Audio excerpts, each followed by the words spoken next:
Við erum loksins núna að sameina hérna alla bæklingsjúklinga á sama stað sem mjög viðeigandi fyrir svo stóru sérgrein. Þannig að hér eru allir bæklingsjúklingar innliggjandi á okkur á AB5. Við erum komið með stóra góða deild til þess að taka mótið þeim öllum sem mikið gleðiefni. Þessi hugmynd kom upp bara fljótlega eftir að ég kom til starfa 2023 og hugmynd sem að kemur frá starfsfólkinu sjálfu og við fórum svo á stað í fyrir cirka 1,5 ári síðan að undirbúa og í rauninni í 3 liðum að stækka bæklunardeildina sem var mikil þörf á. Það eru svona það bil 35–40 sjúklingar sem þurfa innlögn á vegum bæklunarlækninga á hverjum tíma og þeir voru á víða og dreifum spítalann og það skiptir miklu máli fyrir þennan sjúklingahóp að þjónustan sé að það sé samfella í henni og þess vegna var mikilvægt að koma þessum sjúklingahópi á eitt stað til þess að þróa áfram bæði meðferðir innan hjúkrunar og lækninga til þess að sinna þessum hópi betur. Á sama tíma þá flytur dagdeildin niður hæð og skurðdeildirnar samast eða aðrar skurðsérgreinar þær sameinast upp á 7. hæðinni.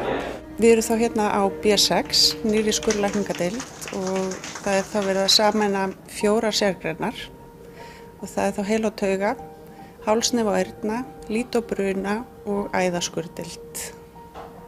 Þetta býður upp á mikla sérhæfingu í hjúkrun og mikil tækifæri til framþróunar sem að skila sér síðan áfram í bættri þjónustu til sjúklingana. Við erum svona að finna núna bara taktin eins og gengur að gerist í flutningum en við erum mjög spenntar fyrir því að hefja starfsemi hérna á 4. hæð og sjáum fyrir okkur mörg tækifæri meðal annars að fá fleiri dagdeildarrými fyrir dagaðgerðir og fleira og við erum gríðarlega spennt fyrir því. Við höfum margar vinnustofur til þess að finna út hvað fólkið sjálft vildi og síðan vorum við með þjálfun, hermiþjálfun fyrir starfsfólk á svona nýjum sérgreinum.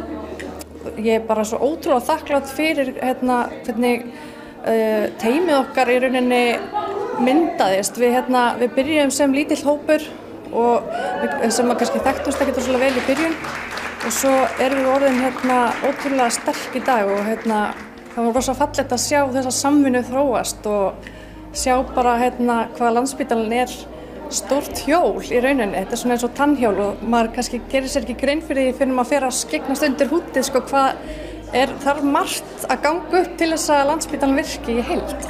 Og allt þetta hefur það markmið að gera þjónustu sem var góð fyrir ennþá betri.